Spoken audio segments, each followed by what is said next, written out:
On fera pas de feu quand même, là, parce qu'on est près de la ville. Ah oui, non, non, non, non. L'histoire du charabia, c'est une idée en l'air de rejoindre mes frères et dans la région d'Angers, les rejoindre par l'Allier et par la Loire. L'histoire du charabia, c'est une idée en l'air, de rejoindre mes frères dans la région d'Angers, par l'Allier et par la Loire, et de faire comme les mariniers d'autrefois, de descendre avec un bateau qui à l'arrivée sera mis à la poubelle, c'est-à-dire un radeau fait de break et de broc.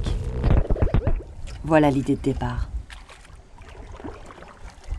Nous sommes partis un dimanche ensoleillé de Monté-sur-Allier, près de Moulins. Au programme, 21 jours de navigation à 30 km par jour, sans compter les jours de pause et les difficultés de tous les jours. Si le courant veut nous emmener ici sur le banc, il faut qu'on contre le courant. Oui, il faut le contrer là, ça y est. Il nous emmènera. Allez, hop.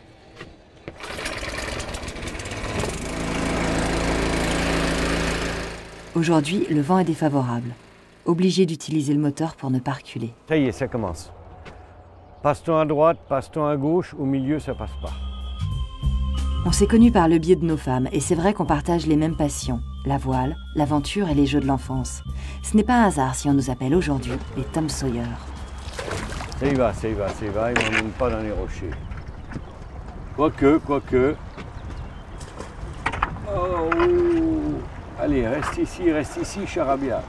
Et voilà. La descente du Colorado. La Loire, c'est notre Mississippi à nous. Et notre histoire, on l'a appelée la route des charabias.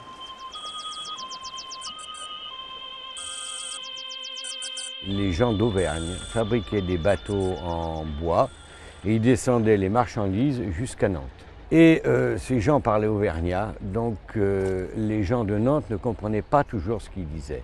Et ils me disent, ah bah tiens, voilà les gens qui parlent le charabia. Ils parlaient le charabia. Et du coup, ils ont dit, bah, tiens, voilà les charabias. Donc, alors, je ne garantis pas que l'explication est tout à fait formellement exacte, mais c'est la mienne et ça me suffit. Et oui, c'est incroyable ça. Ici, on peut se noyer. C'est pas des blagues, hein. À Amboise, le radeau se coince sur un vieux coffre-fort. À Montlouis, le vent joue avec nos nerfs. Oh là, il y a au moins 1 mètre d'eau. À Vouvray, ensablage, une fois de plus. Oh ben non, j'y crois pas. Nous retournons à la vieille tradition du halage. Pour nous, Tours était le dernier gros obstacle. Beaucoup de courant, peu d'eau et des rochers dangereux. Au final, nous sommes passés sans une égratignure.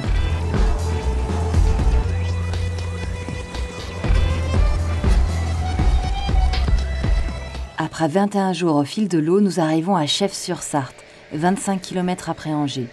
La route des charabias s'achève. Il ne reste plus qu'à prendre le temps d'écrire cette histoire.